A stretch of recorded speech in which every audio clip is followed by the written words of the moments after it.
దేశవ్యాప్తంగా వచ్చే జనాభా లెక్కల కోసం జీహెచ్ఎంసీ వార్డుల పునర్విభజన ప్రక్రియను వేగవంతం చేసింది.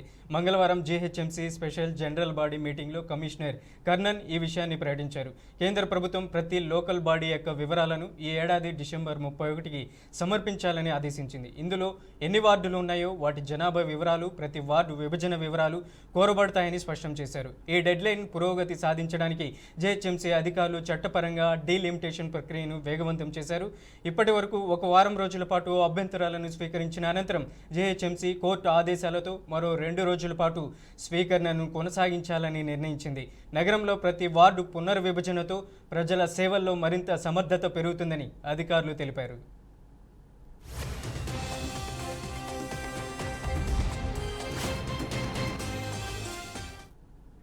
ఇక ఇదే అంశానికి సంబంధించి మరింత సమాచారం అందించడానికి మా ప్రతినిధి రామకృష్ణ ఫోన్ లైన్లో ఉన్నారు. రామకృష్ణ, ఇప్పటికే జనాభా లెక్కలకు సంబంధించినటువంటి డీలిమిటేషన్ ప్రక్రియ ఎప్పటిలోగా పూర్తయ్యే అవకాశం ఉందంటారు?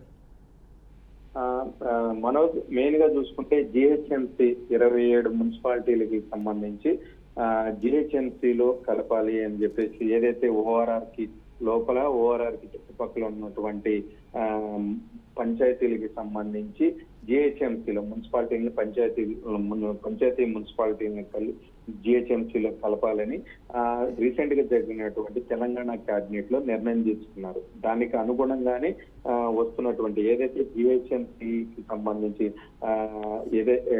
దీనిలో కలపాలనుకున్నారో దానికి సంబంధించి కూడా నోటిఫికేషన్ కూడా జారీ చేయడం జరిగింది.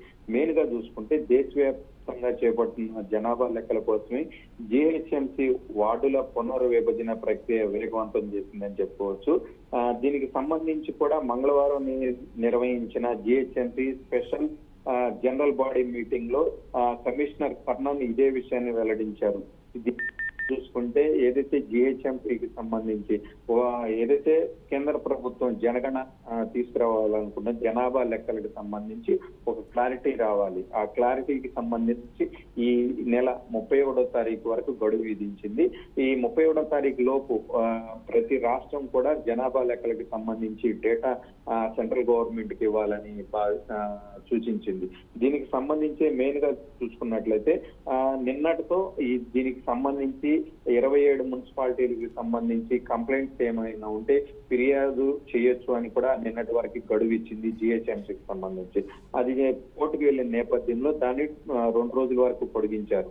ఇప్పటి వరకు దాదాపుగా 5,900 కంప్లైంట్లు వచ్చినాయి. మెయిన్ గా చూసుకుంటే నిన్న జరిగినటువంటి స్పెషల్ కౌన్సిల్ లో జిహెచ్ఎంసీ స్పెషల్ కౌన్సిల్ లో కౌన్సిల్ కావచ్చు, లేదంటే ఎక్స్ అఫీషియల్స్ ఎమ్మెల్యేలు, ఎంపీలు, ఎమ్మెల్సీలు జిహెచ్ఎంసీ పరిధిలో వచ్చే వాళ్ళందరూ కూడా కౌన్సిల్ లో పాల్గొన్నారు.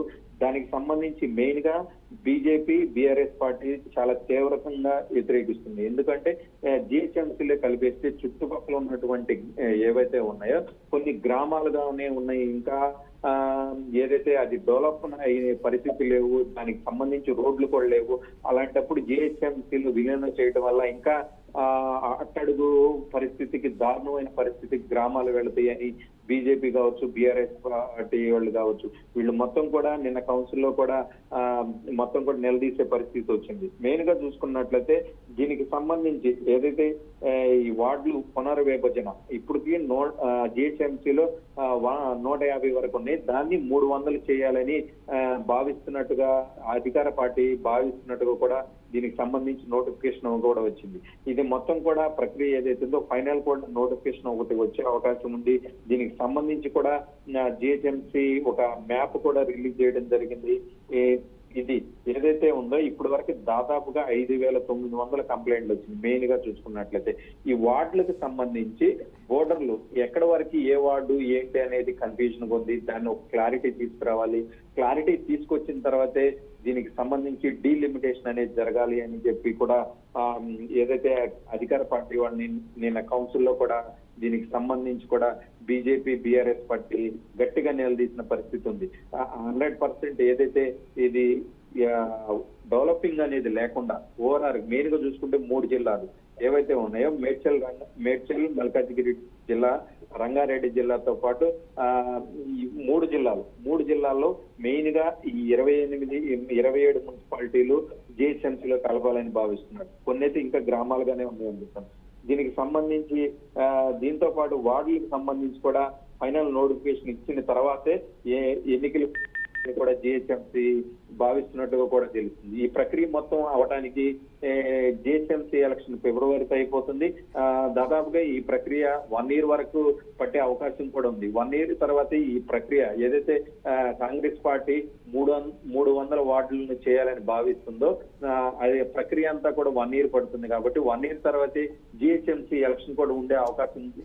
ఈ ప్రక్రియ అంతా అయ్యేసరికి 1 year పడుతుంది. కాబట్టి జిహెచ్ఎంసీ ఎలక్షన్ కూడా అప్పుడే ఉండేటట్టుగా కూడా కనిపిస్తుంది ఈ ప్రక్రియ అంతా చూస్తుంటే Manoj. Right Ramakrishna, thank you for the updates.